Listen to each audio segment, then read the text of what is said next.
Hello, and welcome back to another episode of Braver New Worlds, a podcast about the stories we need to tell for the future we want to see. My name is Nathan Young. I am your host. And today's conversation is with Shantel Suárez Ávila. She is a fundraiser and founder of the fundraising consultancy Más Allá, which is Spanish for beyond or further. And she's also a leader in rethinking how communities fund and maintain the work that they care about. And so a lot of this conversation, we are talking about something that's just sitting underneath so much the change we want to see in our world, and that is good old-fashioned money. Talk about how it moves, who controls it, and what it would actually take to shift it in a way that's rooted in trust and care and community. We also talk about this relatively new concept in the nonprofit world called community-centric fundraising. And it's essentially a framework for how nonprofits can approach fundraising differently, with more of a focus on justice and equity at the center of it. If you're in the nonprofit world, there's a discussion, a lot of times nonprofits really came from like a charity background, and it was all about charity, and that discussion's changing a lot these days to be more about justice. So community-centric fundraising is this idea, this framework for fundraising that's sort of at the center of all that. If you want to know more, I'll put a link to more about it in the show notes. So we talk about that a little bit in the podcast as well. But there's also something that's really interesting that's going on in this conversation that we have that like revealed something interesting about both of us. And I didn't notice it at the time, but I really noticed it when I went through and I edited this episode. We haven't known each other for that long of a time, and sometimes when you're talking to somebody in a podcast, you kind of miss nuances and things you're talking about. We have a lot of mutual respect for each other, but it's interesting, like these spots where we were sort of missing each other too. And it's very subtle. Like, I don't know that anybody really would notice it other than me as I'm editing it. And I'm thinking about like, okay, what was going on there?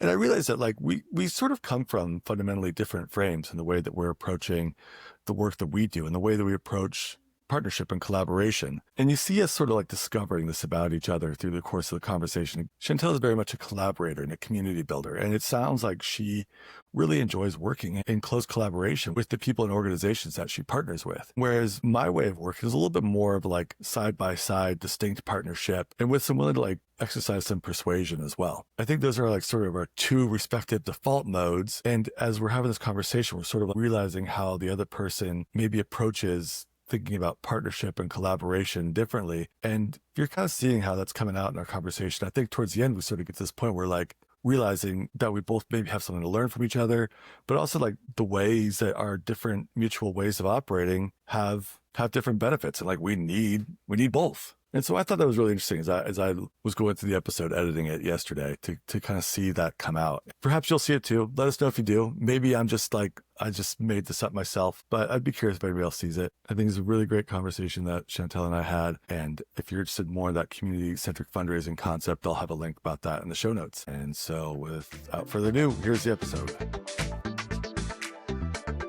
Shantel, welcome to the podcast. Hey, Nathan. Thanks so much. I always like to just start off by having you introduce yourself real quick to the audience so they'll know a little bit about you from your own words. Yeah, well, thanks so much for having me again. Hi, everyone. I'm Shantel Suárez Ávila, and I am daughter of Mexican immigrants. We grew up in the Chicagoland area, moved out to San Diego, California with my now husband and 2 dogs 5 years ago. Beyond the personal, I'm the founder and principal resource strategist at Más Allá, along with other groups that I organize with and have fun with out here in San Diego that I'm sure I'll tell you more about it during this conversation. Yeah, cool. And how we met was I heard you talk about community-centric fundraising, and I was so fascinated by the concept that you and a couple other people were talking about it. And I was so intrigued by the idea because it's definitely something that's aligned with things I thought were important, but I had questions about it too, about like, okay, how does it actually work? Like there's this, because there's definitely like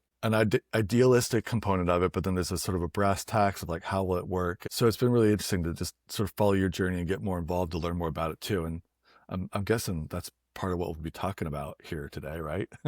Yes, community-centric fundraising is a framework created by fundraisers of color out of Seattle. And I think it was back in 2017 or 2019, definitely before the pandemic. There's been grassroots movement prior to community-centric fundraising that have definitely influenced the framework and the principles, but I don't think we've had in the nonprofit fundraising sector 10 principles like we have through community-centric fundraising. The first one being our fundraising must be grounded in social, racial, and economic justice. That's principle number one. And when I learned about community-centric fundraising, I just hadn't seen a group say the things so clearly. Like, I think we all have these feelings of like, yeah, how can we move more in justice?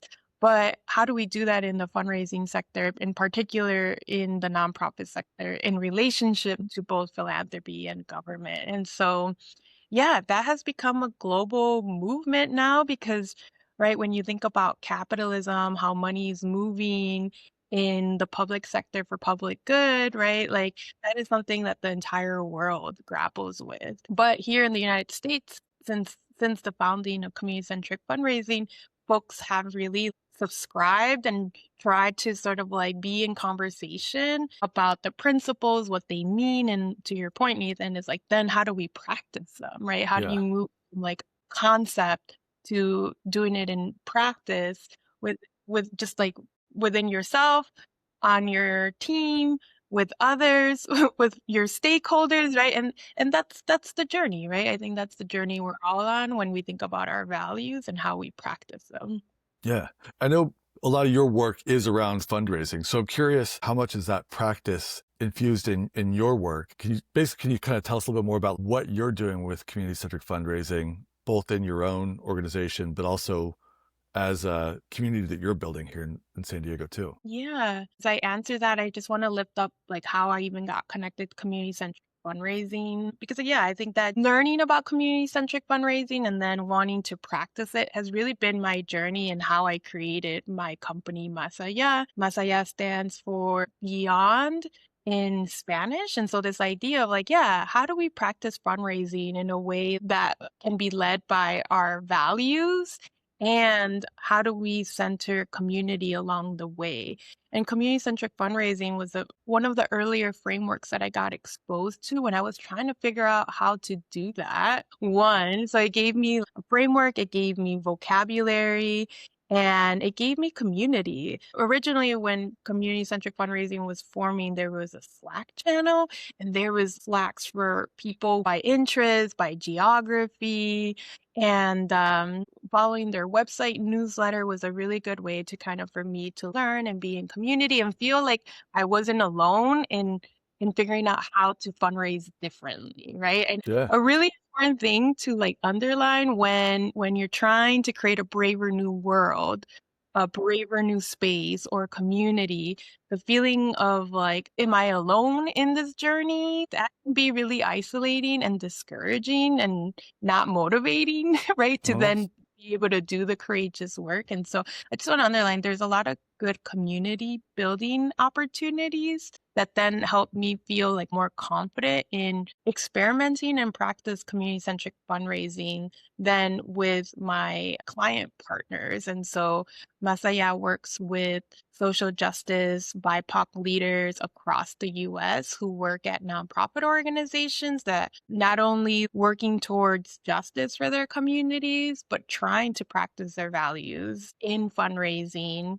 And we do that through the development of fundraising strategy and the execution of those fundraising strategies. Our relationships matter where we build community that you create trust. And I think with that trust, right, an openness to try something new is where then you can experiment and practice together. And so I've been able to do that since 2019 when Yeah. I did Más Allá when I was still living in Chicago, is work with partners. And I always tell folks, I'm not an expert in this, but I'm here to figure it out with you. And Uh-huh. yes, I'm more exposed to how to do this work by working with so many teams across the US. But the sentiment of like, let's figure it out and let's Uh-huh. be brave together is like, again, like a common denominator as to Yeah. like how this work happens. So when you work with like Más Allá and your clients, is the work that you do is it more kind of a strategy and consulting around strategy, or how much are you actually like getting in there and doing fundraising with them, or even getting your own hands dirty as far as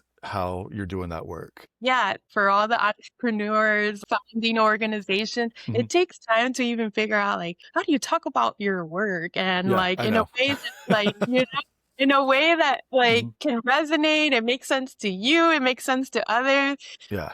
I Ye specialize in doing that for helping other people do it, and I struggle with it for Yes! myself, so I get it. Like, Yes, hit up Nathan. So now, I said I founded Más Allá back in 2018, but no, it takes time, and I think it's just, especially when you're experimenting, like, it does just take time to figure out, like, what am I doing and how do I talk about it? uh-huh. I can now, like, confidently say it's 2026 now, and I want to give a shout out to my colleague Dan Miller, helped us put together our first 5-year strategic plan for Más Allá, because we were finally ready to get our heads together around, like, this is what we've done.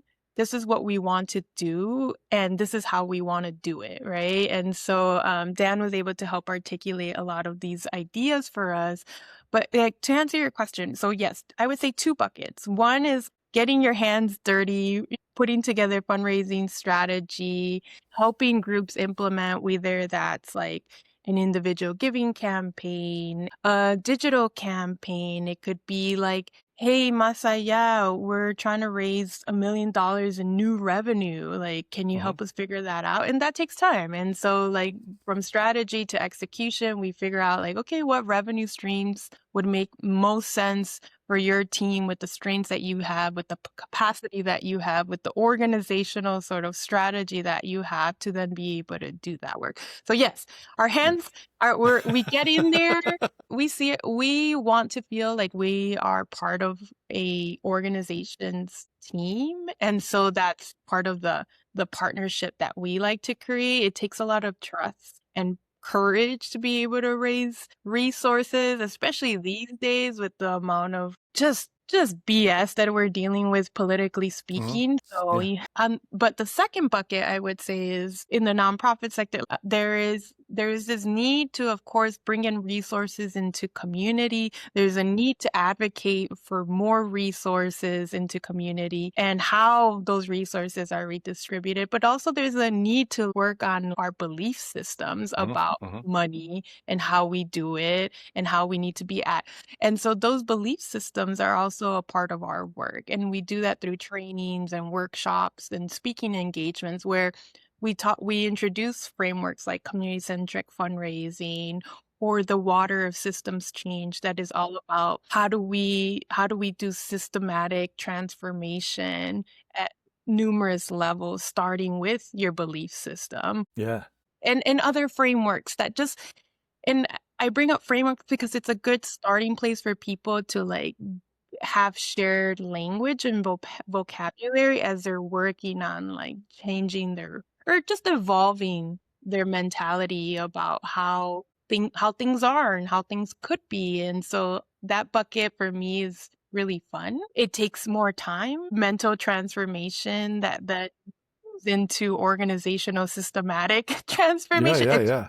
more time, but I think there's an absolute need for it, right? Yeah. So what I'm hearing from you, is like you're kind of the full spectrum, and maybe it's like kind of at a point in your business, which I relate to, where you're kind of figuring out like, okay, which is the piece that works out best for this actually like working as a business, even though there's need everywhere, but also like finding a good set of like steady clients to work around whatever need that you can provide there. But I love how you're talking about, so many things there. You're talking about the mental mindsets that we all have, the mental mindsets that probably people on the fundraising side have, the mental mindsets that people on the donor side or like even the foundation side have, the mental mindsets that like we have around, even people that may or may not be involved in the nonprofit world or social justice world, but like the mindsets we have about like where we put money and, what is worthy of money and all that. And then on top of that, like the systemic challenges built into all of it. So I love how you have this sort of bigger perspective around it there too. Yeah, today actually, I have to bring this up because one of the sort of fundraisers that I have followed for years, Kim Klein, has practiced grassroots fundraising, has a book on grassroots fundraising, and her team just announced that their fundraising consulting firm, they're sort of slowly closing down, they're closing up shop. They're gonna retire. Like, how cool is that? Like, you get Yeah. to retire and then transition out of your work. That's so cool. And you get to talk about it with your community. And they brought up something in their today's newsletter where they shared like, hey, y'all, we're closing up, we're retiring, but we want to leave you with some last reflections. Yeah, I mean, if we don't think about fundraising holistically and if we're not critical about the systems that we're a part of, right? Like we're I think that's the journey we have to do the work, the function matters, but also the systems are failing us, right? The Yeah. systems are Yeah. Yeah. failing us and we do have to have a more wholesome conversation. And so today she was like, finally, my ask. Of course, I cannot end this without asking you for something as a fundraiser, right? That's the stereotypes, always making asks, right? Please start as many conversations as you can with this statement. Every billionaire is a policy failure. And for me, like Hmm. that really spoke to me because for so long it speaks to like why I even do this work, right? There's economic inequality, there's power and resource hoarding. And if we can't see those things, we it's harder for us to really change the systems that are failing us, right? And I bring that up because, right, like the money that we have in our systems, these these arguments or notions of like there isn't enough money, it's a myth. There's tons of money in the United States. We are a very wealthy, affluent Hmm. country. It's always about what are our values, budget priorities, and how are we redistributing our resources. And that's like big picture, systematic work that we, even as fundraisers, have to be talking about. Yeah. Yeah. Definitely. Right now, with everything going on in the news, we're seeing there wasn't enough money for any sort of goodwill or Medicare extensions, but we're spending that much money in a week, That's right. just throwing bombs. That's So right. yeah. So okay. Here gets like a fundamental tension I have about community-centric fundraising. And I'm curious to hear your perspective. And this is gonna be like, I want to share sort of my perspective on it. I'm curious to hear Yeah. your perspective and like as an entryway to just understanding more of your philosophy around fundraising. Because kind of what you're getting at is like, yeah, there is this tension where I love the idea of community-centric fundraising because it is very much about people in their community investing in their own community and realize that like there needs to be this sort of co-investment in what's going on in our own communities, in our own backyards, and how we're helping each other on whatever level that is, whether that's like a neighborhood level or a city level or just like your social network level. That's not even getting to like the whole like systemic thing of recognizing like there are these systemic differences that make resources available differently. And that was the tension that I was dealing with was there's ideology of community-centered fundraising, but to put it in practice, you're still running up against this thing that like so much of the money the community needs is not in the community. It's somewhere else. And that's going to come down to the community. And that person or whoever has that money or is in charge of that money, they're not necessarily like incentivized to do that. So a lot of times they're incentivized to hold on to the money or they've got just different incentives. And so I guess I'm curious both like your own thoughts on that, but also like how much shift you are seeing too in some of the people that do hold the purse strings being more open to these community-centric fundraising models. Yeah. So for me, when I hear your tension, another tension comes up for me. So one, I think oftentimes because of the type of society and culture we have in the United States, which primarily has been a very individualistic society, culturally speaking, I think we have a harder time even seeing ourselves as part of a collective society. And so I think that's also part of the learning and the tension that sometimes we experience, right? From like and maybe in this scenario is like, okay, community orgs, nonprofit orgs, communities that they're serving and people with resources and power. And there's already this siloing because of power dynamics that is happening, but also because I think this society in the US is more individualistic just from the get-go. Like, Yeah. about how to protect our property, protect the land that have been stolen.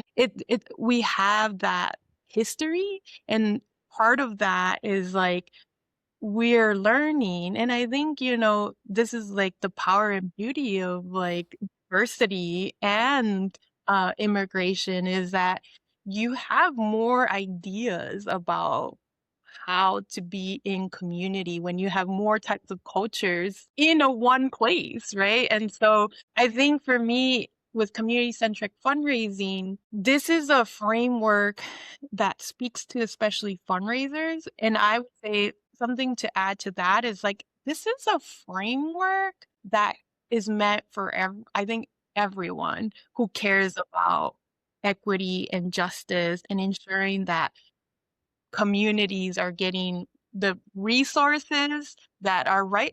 For me, it's like rightfully theirs. For me, it's like expanding this framework conversation so that everyone feels they're a stakeholder in what community is. If people don't feel they're a part of the collective, that's another tension that we're Mhm. trying to grapple with. And so either if you're an individual donor or just someone who isn't even involved and has a bunch of time, people themselves, I think, have to feel like they're a part of the greater whole so that we can also work alongside each other like we are a collective. Does that make sense? Yeah, yeah, of course. And I want to name a group that I follow that I think is doing amazing work called Resource Generation.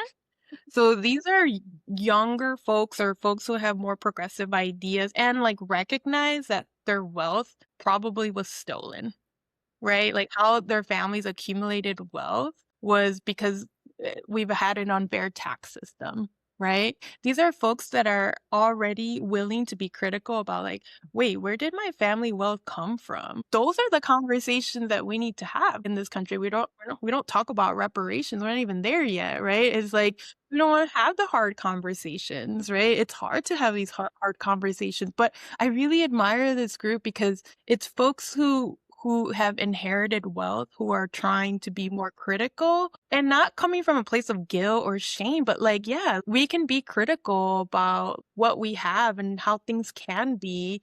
And like, because I have, let's say I have inherited this wealth, like I can move money differently than maybe what my previous families have done. And like, I can do it differently. And so for me, I think they're a wonderful group to follow. And I think they're paving the way for a lot of individual donors who we can do it differently. The ways that our previous generations have been doing it, like we can do it better. They like to use frameworks like solidarity economy, essentially frameworks that are about like we don't see ourselves in a collective. If we can't do well for the collective isn't doing well, right? And so maybe just to bridge those two things, I do think it starts from people have to see themselves as a community member that is part of a collective versus on their own, in their Yeah. own place in the world, Yeah, yeah, yeah. That's so interesting. And so, yeah, if I understand that correctly, basically it is, people kind of born into wealth that are looking to redistribute it. Yeah, to be distributed with their values. It's also, I think I would say like truth too, like, because that's not to say that, like, people who inherited wealth in the past weren't practicing their values. They were maybe practicing a different set of values.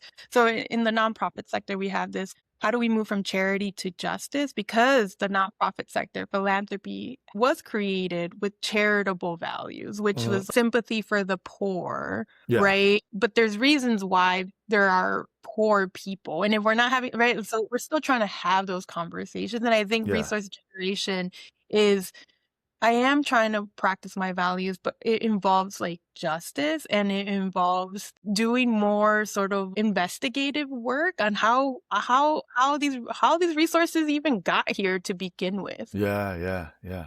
That's so interesting. And so, like, on one hand, I love it that it's happening, but on the other hand, it's like frustrating that's so up to sort of, still up to a set of individuals that are like willingly doing this on their own, right?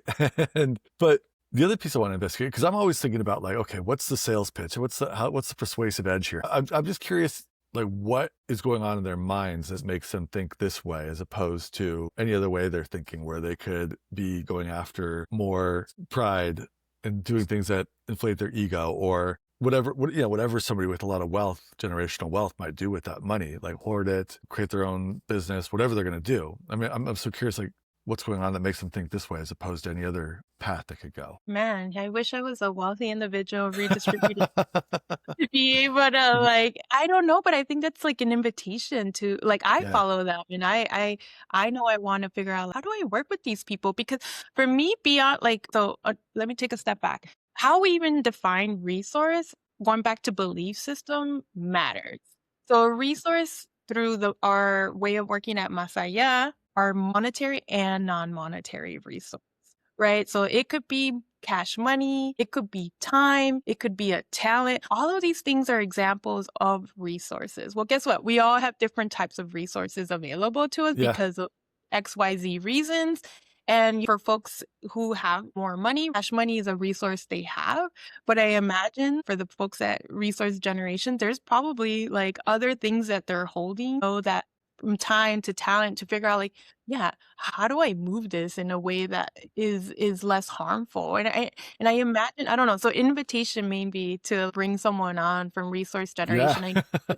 There's a chapter in California, and I think they have a new executive director. Okay. I love that they're moving resources with a justice mindset and ethos, but I honestly see them as a peer organizer trying to transform the systems that like are failing us. From what I have learned and what I've been monitoring of their work, they too are like, our systems are failing us. So when I previously asked like, every billionaire is a policy failure, I think there is already a recognition. Like, I think we see eye to eye in that, right? I think maybe I'm just more on the advocacy side of things. We can call it whatever we want, but we still need to change systems. And I leave it to the very savvy communicators like you, Nathan, like other folks, like to help influence. But like at the end, I'm just like, the systems are broken. We need to change the systems. Yeah. And I'm happy to collaborate with people who have that communication strength to figure out like, how do we talk about it so more people can join this conversation and hopefully then change our policies, right? So like that's why I'm like, yeah, let's collaborate, because I don't know if that's necessarily my strength, but I always love to be able to collaborate with folks with different talents, you know? I mean, just from, because we haven't even known each other that long, but just from what I've seen, yeah, I definitely see your strength as like the collaborator and the community builder and the sort of system thinker. That's what I've seen so far. So I hear that. And it takes all types, right? We need all these different people acting in here in different ways. I love being able to do this podcast and have these conversations with my guests, but there's another part of all of this that I'm excited about too, and I want to share that with you now. Alongside these podcast conversations, I'm also building out a set of live events and gatherings as a way of bringing people together in person to have conversations similar to the one that we're having with each other here. The event series I'm putting together, it's called Big Idea Night. I'm bringing together smart and thoughtful people from my own community to share what they know and what they think is important at different venues all around my hometown of San Diego. At these events, I'll be giving a presentation and sharing stories about the big ideas that they have to share, but they'll also be turning to the audience and inviting people in attendance to have a conversation amongst themselves about the big idea as it's being presented too. It's all about creating opportunities for people to meet each other, engage with the ideas that we think are important, and think collectively about how we can live and lead into a changing world. And over time, I envision this growing into a community for thoughtful people to come together and share the stories and ideas that could potentially make our world a better place. And so if you're in San Diego and this sounds interesting to you, check it out. It's called Big Idea Night. You can go to bigideanight.com or find us on social media, and I'll include a link in the show notes here too. And if you're not in San Diego, but you're interested in bringing this to your city, let's talk. Maybe there's a way that could be done. All right. Thanks for listening to my little spiel. And now back to the show.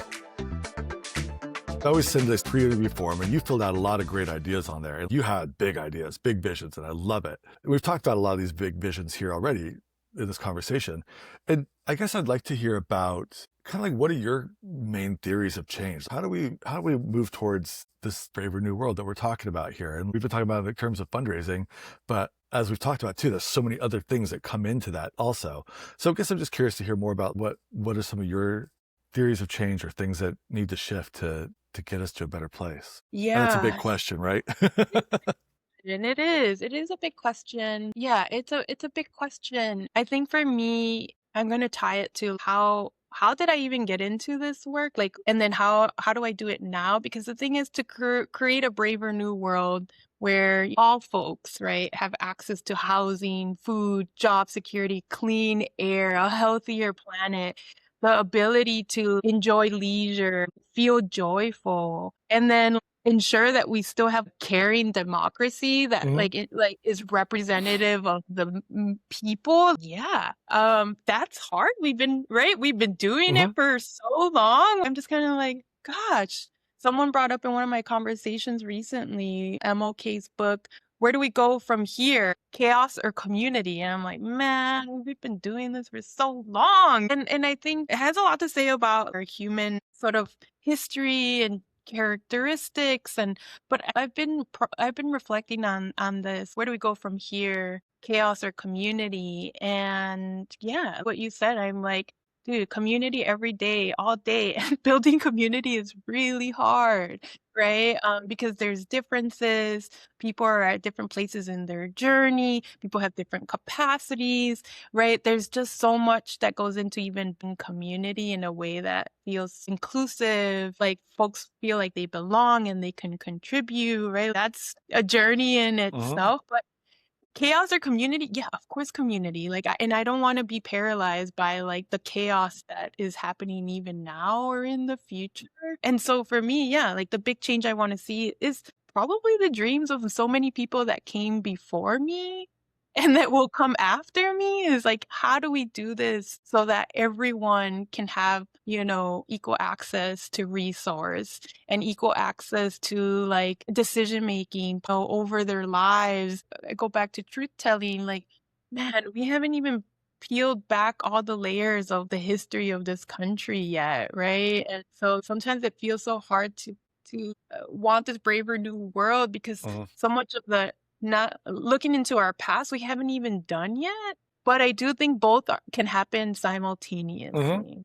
I think there's going to be visionaries, there's going to be people who want to transform, and then there's people who want to tell the stories, and everyone in between. And I just think we're all needed, right? We all need to figure out what part of that spectrum and that journey sort of we're contributing to. And I'm always just reminded, like, at the end of the day, even if you have a win, whether it's a small win, large win, it's still about us as people and our relationships and bonds.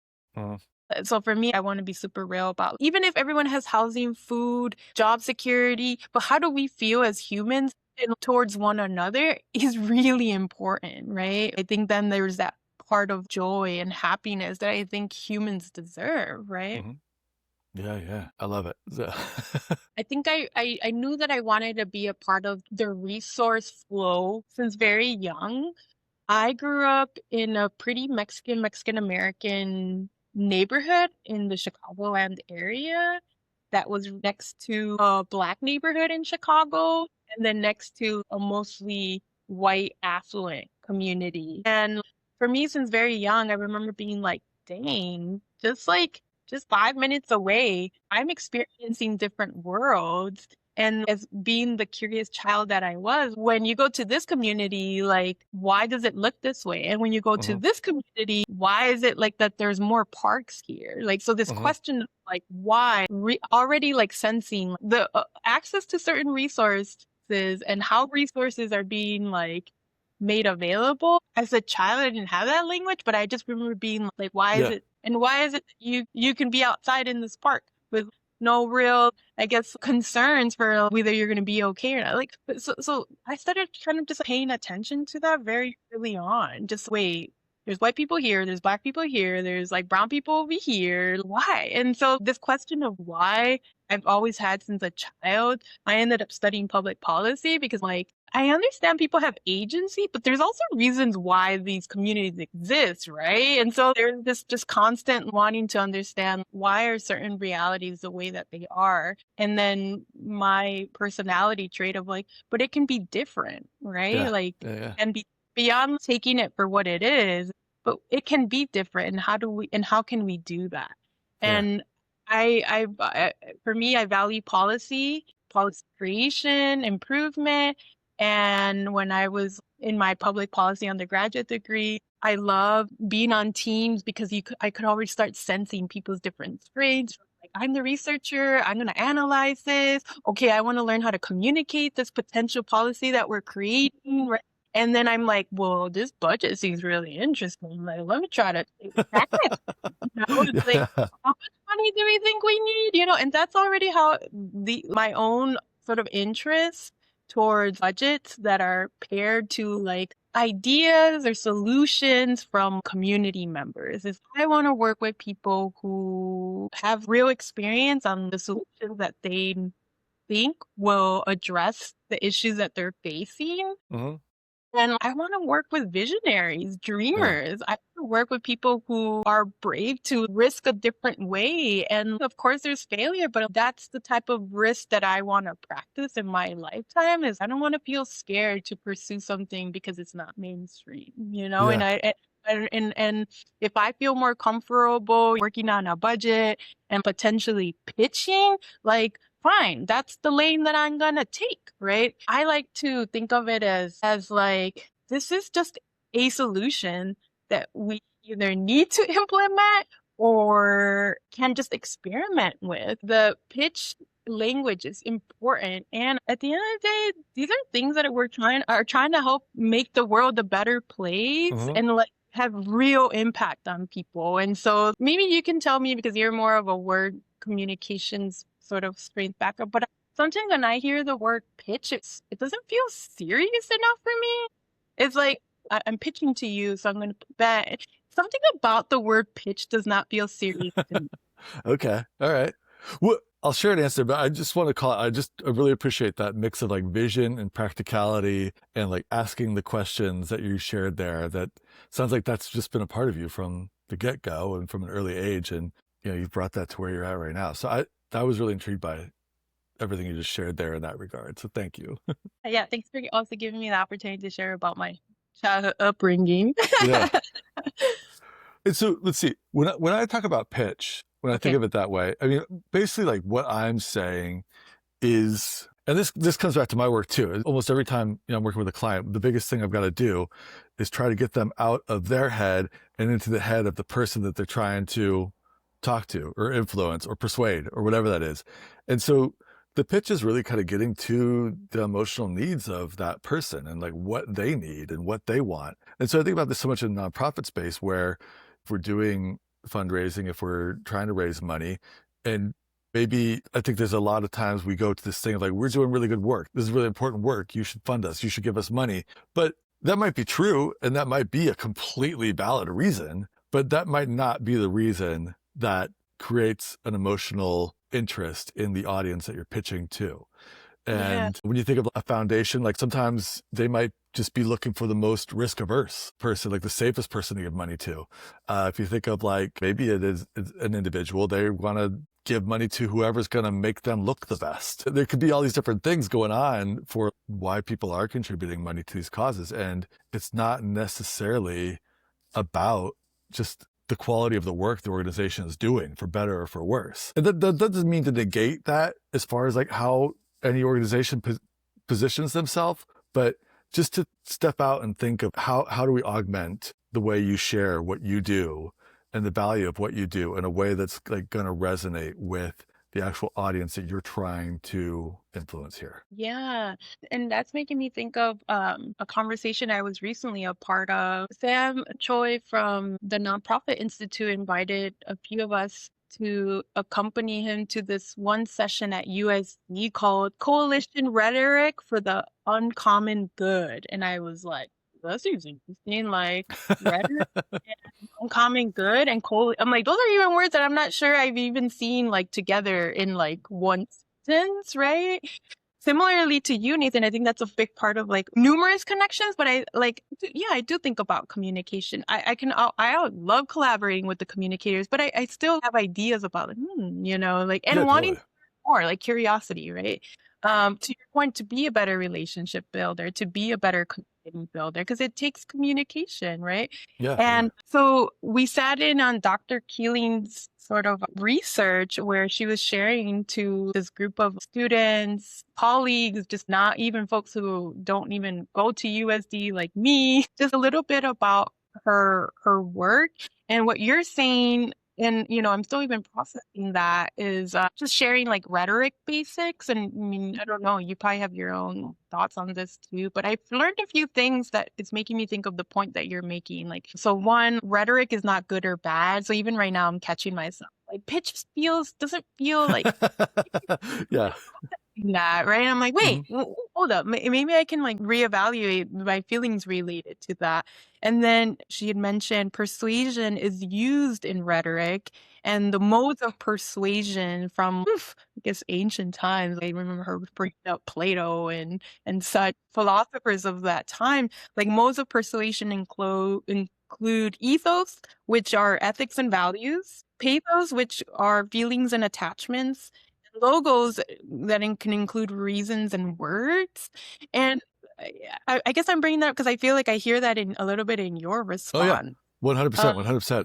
And I just appreciate, maybe we're communicating in this way, but like just get even more expansive about the work that we do with the different type of audiences and potential like supporters, partners of our work. And so I don't know, I'm just appreciating that like you're thinking of it like up here, Mhm. especially for someone who's like, I'm like, just the words, keep it simple. I need to like Yeah, yeah, yeah. partnering with like, strong communicators as well. Well, totally. And like, this is why I'm appreciating your approach to like a collaborative thing, because yeah, it takes these types, because you're talking about a bunch of stuff I can't do. Like, I can't do a budget. That doesn't, like, I can't do that. That doesn't work for me, but I can help sort of figure out the pitch. And Yeah. that idea that you brought up, that ethos, pathos, logos, I bring that up all the time in my work, in my workshops, when I work with people, because it is like I shifted a little bit though. And one of the things I asked too is like, what is the most important of those? And like, how important are each of those pieces relative to each other? From research I've seen, and there's no really definitive research on this, and I've seen it all, so it's kind of just a little bit subjective. But the logos, the logical pitch, is like 2% of the pitch, and the pathos, the sort of the emotional pitch, that is like 20%, and the rest is the ethos, and that's the values and beliefs, but also that's the trust, and that's the relationships. And so a lot of times that does come down to like, who is, because how I understood it and how I've read it is that the ethos, a lot of times the way Plato positioned it, or Aristotle, I think it was Aristotle who positioned it, was that the speaker, who the speaker is the most important thing. Our fundamental feelings about that speaker matter almost more than what they say. And so that gets back to like building relationships too, right? And this is part of the work that has to happen in regards to fundraising. And so there is a piece where it is about like, that's where I am, Nathan. Thanks for sharing that. I think yeah, sometimes yeah. maybe I without knowing that you're giving me more vocabulary, I think that's where my mind goes is however we want to say it, like I'm down, but of course, like still be smart. Yeah, yeah, totally. Okay, so you just said Aristotle has this positionality, but are there different positionalities about this, or is it kind of like whatever? Yeah, I mean, it's kind of all over the place, because I don't know there's any, like, yeah, it's a little bit more in the realm of like, what's the word I'm looking for? I want to say a fancier way of saying old wives' tales.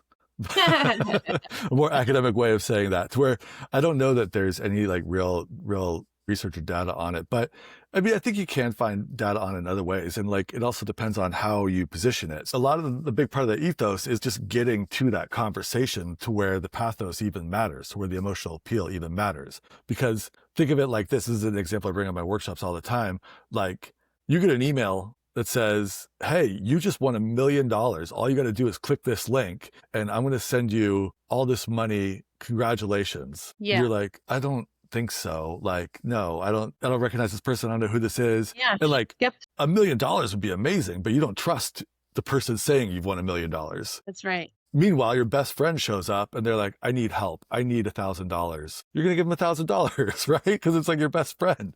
Yeah. And so that sort of gulf between trust there can be huge. That's so interesting. Yeah, I'm like, I don't know if I'm going to be able to form all my thoughts right now, but since last year with all the funding cuts at the federal level, right? So many for-profit, nonprofit, right? Everyone has been impacted by sort of this rough economy now that we're experiencing, except very rich people, though, right? So Yeah.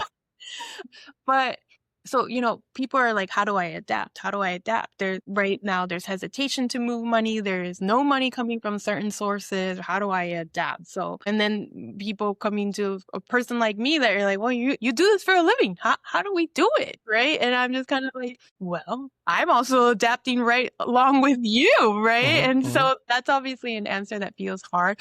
But at the same time, it did challenge me to, adapt quicker, right? Because there was this feeling of like, what have we learned from our past during these Hmm. times of like Hmm. chaos and instability, right? Of course, yes, we have to figure out, like, financially, we have to figure out, okay, how much money do we got? We can do Hmm. scenario planning, do all of this, and just keep doing the work that you do the way that you do it, because your reputation matters even more, right? Yes. Yep. Yep. And trust that people have Hmm. Hmm. in how your team is doing the work matters even more. So that I'm connecting it back to trust, because at the end of the day, yeah, how we respond in many situations, but especially when things feel more unstable, right? It's a big opportunity to practice our values. And if we're always about trust building and relationship building and being collaborative, those things are just going to get even more heightened during this time. Yeah, yeah, totally. That's so interesting too, because it is in these moments too where it's so easy to feel a little bit more desperation and compromise on the values and the relationships from that place of desperation. And that's like the exact opposite thing to do. Completely. And we've named some tensions, right? That's a tension that I was holding, still hold, especially last year. Is like, man, Más Alla's values are abundance, care, and reciprocity. And I was like, wow. It feels really hard to practice abundance when there is like, right, a waterfall of like orders that we're Yeah. now responding to. There is like less money from the federal government. I had partners or people, organizations I knew, like 50% of their budget, poof, in one Yeah. quarter. Hmm. That meant Hmm. 50% of their workforce, poof, Yep. didn't do the job, right? Yep. And so for me, that's a tension of when things feel more chaotic, when there's more scarcity in what's available, Hmm. when there's already this competitive feeling of like, oh my God, I need to bring in resource because I need to make sure, right, my team is here and they're taken care of. For me, I'm just like, oh my God, how do I practice abundance now Yeah. when Yeah. Yeah. like Yeah. it feels extremely overwhelming? And those were conversations we were having like throughout the year, because when we were sitting with in client meetings with like some of our partners out of Chicago, and all the ICE raids were happening and all the deportations were having, and they're coming to meetings about money and like their community members are getting deported. Hmm. And then also, like, how can we stay calm and abundant in the future when the present feels really harmful and scarce and problematic, right? Like that for me was a huge tension from last year that I'm still learning how to do as a human, as a colleague.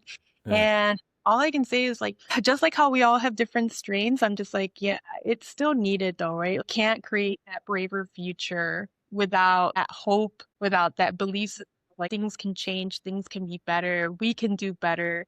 And unfortunately, abundance in other ways, right? Abundance in other ways. And something that I wanted to share with you, your community here, was when I was trying to figure out, like, okay, how do we adapt during these times when they're telling us that there's resource constraints, and then like, but there's money being held in endowments Hmm. and donor advised funds, and our tax system is so shitty.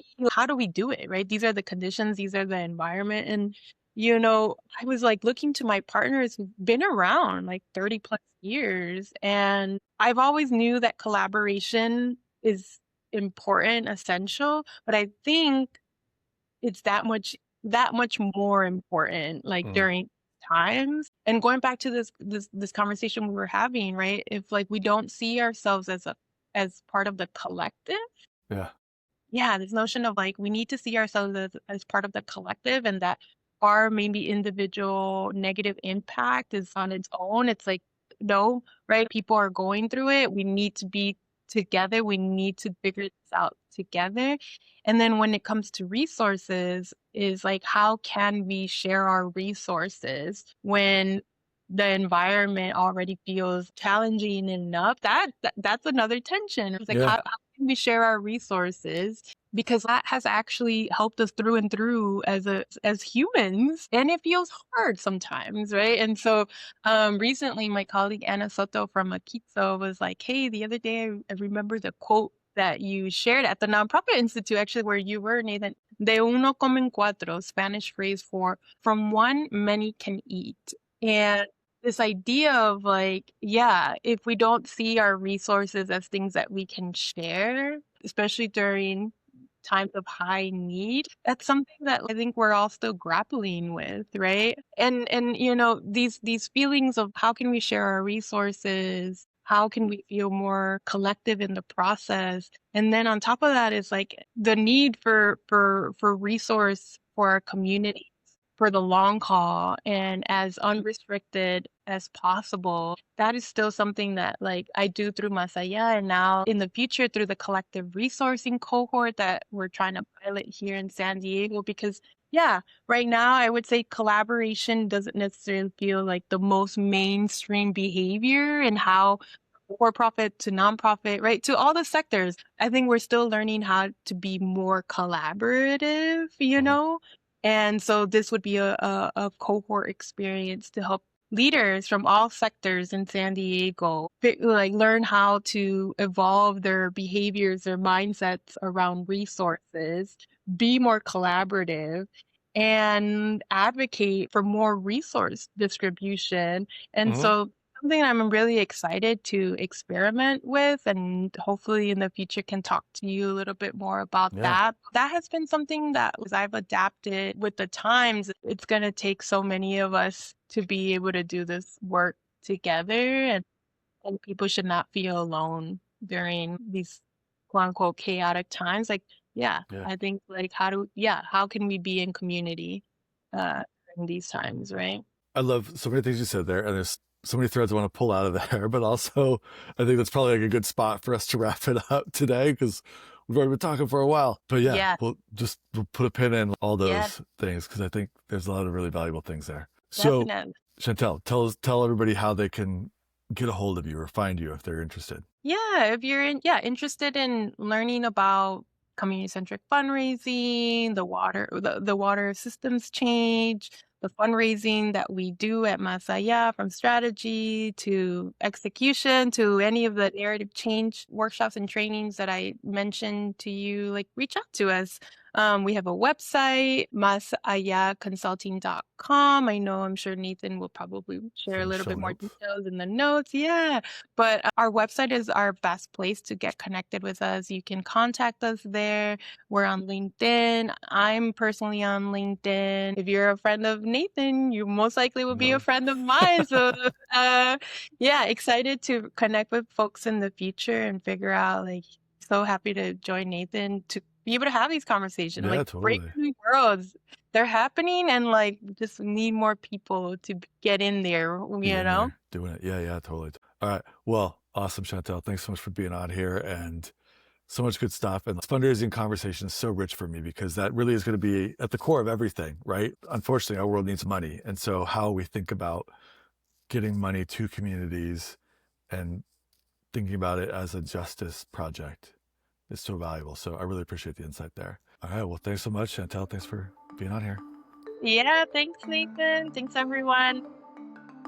Thank you so much for Chantel for being on here and joining this conversation.